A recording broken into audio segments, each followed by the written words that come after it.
Welcome back to Coach Talk. LJ, hi. Welcome back, everybody. Hello, Uncle Dave. I believe we're in for a bit of a treat today. We've got story time with Uncle Dave. We have a story today. Yeah, we do.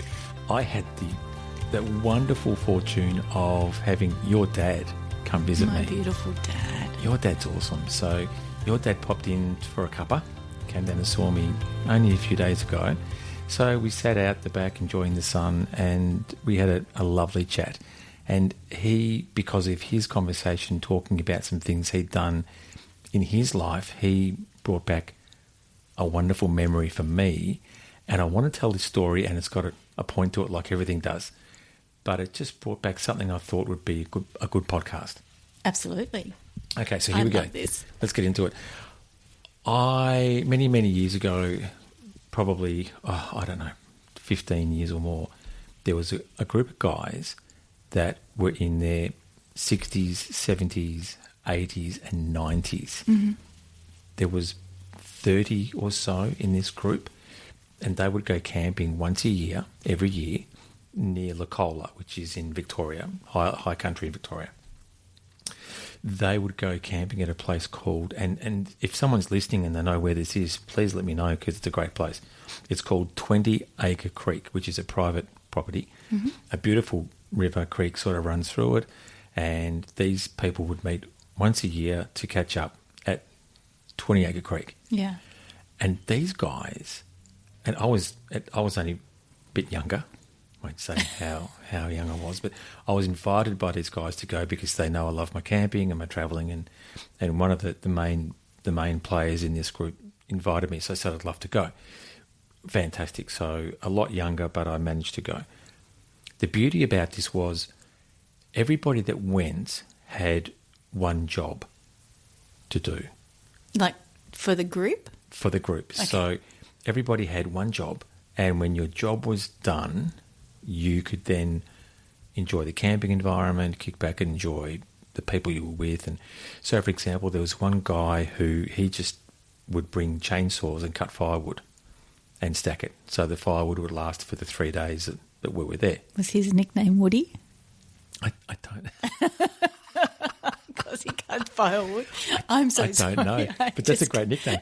And the great thing about it, and you've hit the nail on the head, everybody had a cap with the 20 Acre Creek emblem on the front and a nickname. Everybody had a name. Yeah. So I don't know if it was Woody, but everybody had a name, which is great.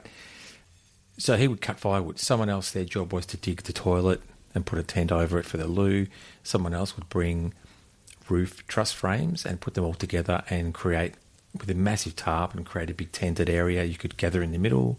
Sounds like a project management kind of setup. Yeah. One guy brought a beer keg that he converted to a hot water system, and he would fill it full of cold water, put it in the fire that the other guy made,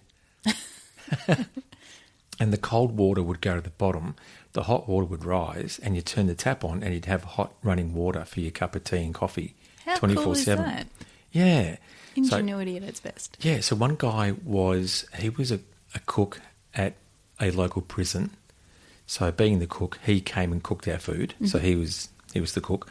I won't say what his name was, and I do know what it is. There was another guy whose job was to purely make damper on the Saturday night, and he would have 3 or 4 or 5 huge big pots, cast iron pots, and he'd mix up the dough and put these in the pots and bury them in the ground with coals and make up damper.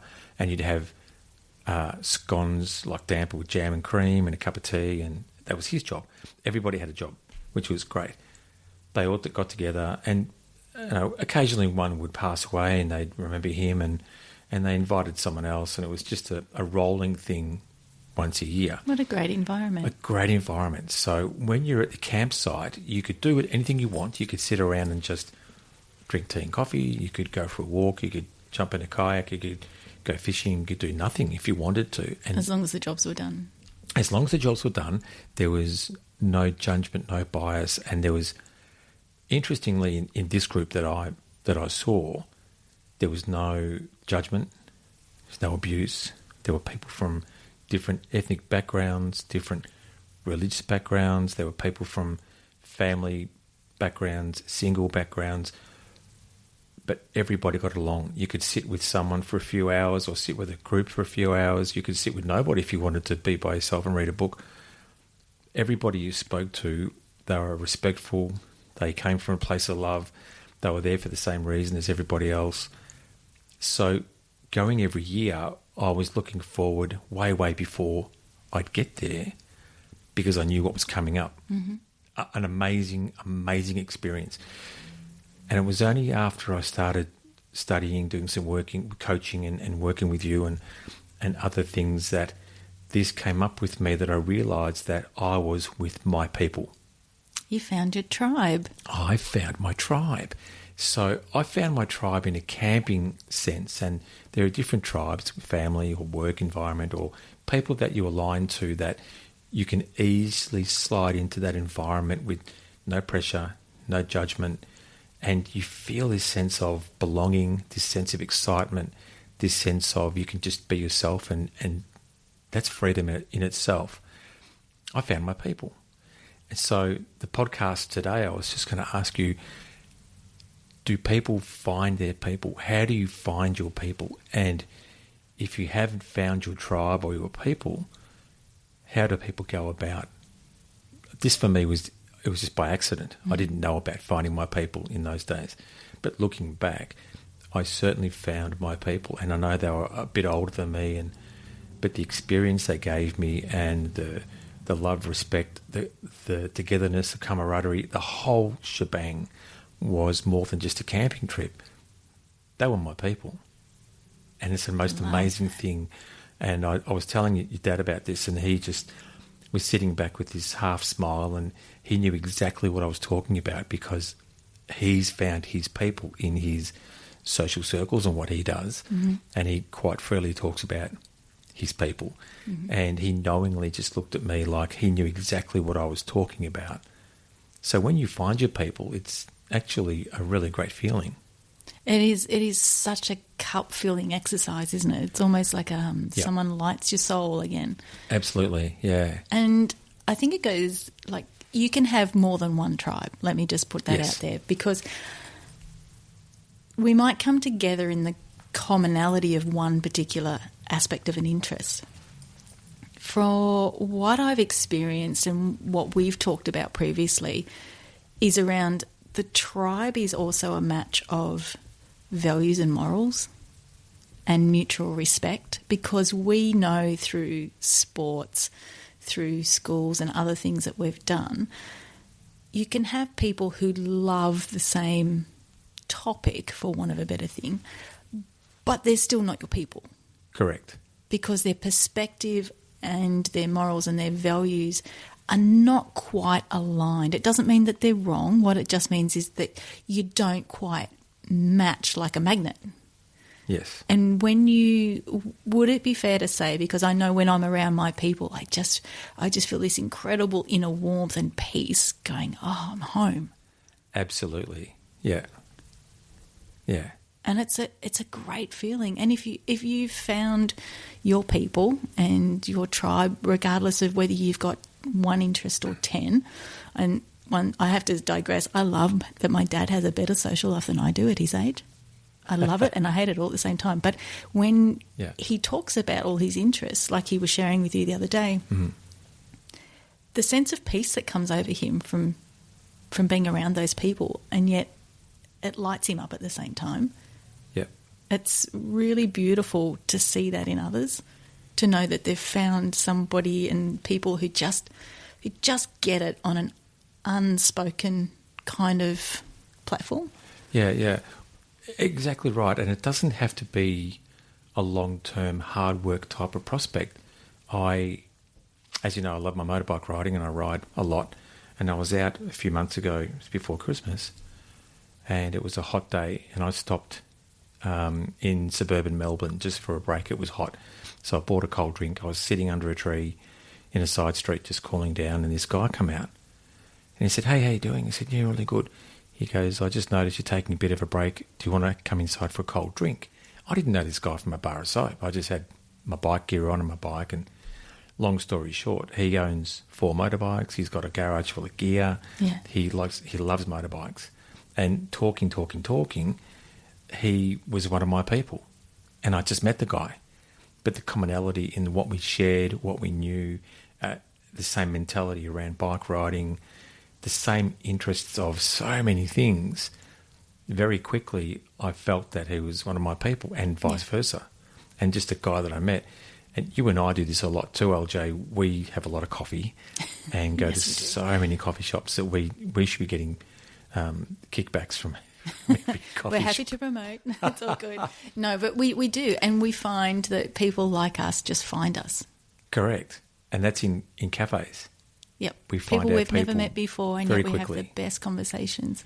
Yeah. The best conversations. Look at the staff member from a coffee shop we went to in Rowville a little while ago, and she was lovely, and within 15 minutes she was one of our people. Yeah, she was one of our people. Absolutely. Amazing, to the point I think we offered her some work. We did. Yeah. We did. And that's, you can find your people very quickly. It doesn't have to be a long prospect of, you can do it immediately. If you've got rapport and you can just be a good listener, be good at conversation. The art of conversation is, I think, is dying these days, but we're trying to bring it back, you and I. Yeah. We find our people in the most random places, and you know what? I love it. We have been to some really crazy places that have led us in. Some of them have been planned, some of them not planned, but that's okay because you mentioned that group that you talked about only got together like once a year. Yeah. One thing I love about when you find your tribe is time isn't the issue. It's like, oh my God, it's great to see you. What have you been up to? There's a genuine connection and genuine interest in each other to find out and to just catch up. And it doesn't matter that you haven't seen each other for a year. No. There's I like to call them low maintenance friends, which is really undervaluing them. But what I mean by that is that you can just appreciate with such gratitude that you get the opportunity to catch up. Yep. You don't have to be calling each other every week and then get your nose out of joint when, oh my God, they haven't talked to me. Yeah. When you find that tribe you've been talking about, there is this incredible connection, this sense of peace, and time is irrelevant. Yeah. You pick up where you leave off. Yes. And time doesn't matter. Time doesn't matter. Yeah. How many times, let's say in the last 4 months particularly, because you and I have had a few conversations in this, that you kind of go introduce someone that you know, like we've met a couple of mutual friends, and then going, how long have we known each other? Oh my God, has it really been that long? Yeah, yeah.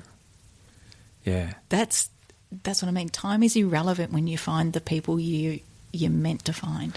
It is. I've got two friends of mine that live in Germany. They were in Australia for, probably 8 or 9 years, and they listened to our podcast. And hi there, Will and Sarah. You guys Hi, are Will awesome. and Sarah. Hi, Will and Sarah. You guys are fantastic. Thanks for listening. They're wonderful people, and they are, for me, they are two people that, and they're coming back to Australia shortly, so we will catch up and we'll see them. Is this Will that you stitched up with the Australian language? Yes. Yes, this is the guy I wrote on the napkin, all the Australian. You've got a great memory, LJ. I can't wait to meet him. So you're going to meet Will. But we just pick up where we leave off, and they've been back living in Germany now for a while. So been in Germany now again, maybe another 4 or 5 years or so. But when they come back here, or when we catch up online, we just pick up where we leave off. It's not like, what do I say now? Where do I begin? We just keep going. Yeah. Like we haven't been apart. He and she, Will and Sarah, they're my people, and I'm theirs. There's just unwavering and unspoken loyalty and respect and value and reciprocity, I think, are really some great words that come to mind when I think about those kind of relationships within the tribes that you built of the people that you meant to know. Yeah. So as mindset coaches, LJ and I, we encourage a different thought pattern sometimes with people out there. We want you to think differently to how you are currently thinking, especially if it's something that you're thinking of now that's not sitting well with you. So ask yourself, who are your people? Can you answer that question honestly? If you don't have an answer to that, what are you going to do about it? What can you do to find your tribe? Where can you go? Who is it that, and you may know, you may not. For us, it's a bit easier because we just talk to everybody. We just talk to anyone that just put a comes coffee along. cup in our hand. It's just like, Yeah, there you go. So we find our people fairly easily, but it's an important part of everyone's lives to have your people, whether you see them just for a week, a month, you said 12 months apart like I did with the camping guys. yeah, But it's a wonderfully encompassing feeling knowing you've got your tribe. So my question to those out there is, who are your people? Do you have them? If you don't have them, start looking, see if you can find them. oh, I love that question. I really Yeah. love that question. And just to reiterate, you can have more than one tribe Absolutely. because the commonality that brings you together is just the link you were meant to find. I like that perspective because I do different things with music and sport and everything. And it's interesting because I find my people in a music environment and I find my people in a camping environment, for example. And a But the two motorbike don't mix. environment. And motorbike environment, definitely. But they don't all mix. True. There's different tribes according to my interests. And there's tribes within tribes. Like I'm into the horse riding and the car racing, and Yeah. definitely within the horse riding. I'm very, very fortunate. I had a similar experience, but very, very fortunate that I have an amazing group of people that, like you don't see all the time. But when you get that opportunity, it's like, oh my God, where have you been? How you been? We've missed you. It's so great to see you. Can't wait to see you next time. Take care. Yep. And don't make, if you can help it, come back sooner. Yeah. This is a great topic. It's a fantastic topic, and I love your challenge. I really love your challenge. And maybe something we can do in a following podcast is, I know that for a lot of people when they go through growth, sometimes they reorganise Yes. priorities around who should be my tribe and whatnot. Yes. And if you're at that place, it's completely okay to be where you're at. It's completely okay to evaluate those in your space and whether your tribe is really your tribe. So I would love for us in our next podcast to actually explore how do we go through that mental process of working out who's for us and who's not with us. And this is a little bit different than the circle of influence conversation that Yes. we've had before, because it kind of, it's same but different, if that makes any sense. But I would love to explore that topic so that we can help you evaluate Uncle Dave's question. That is going to be a great podcast.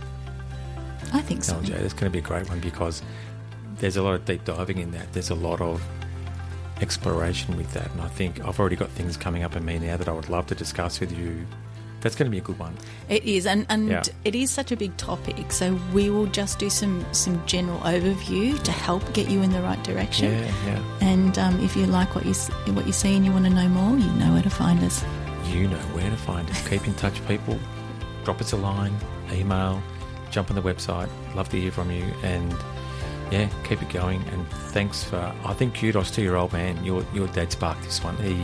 He got me thinking about this. So thanks to your dad. I'm pretty blessed. I'm very blessed to have my dad. Yeah. So thanks, LJ. Until next time, we'll talk to you later. Take care, everyone. Have a great week. See you. Bye. Bye.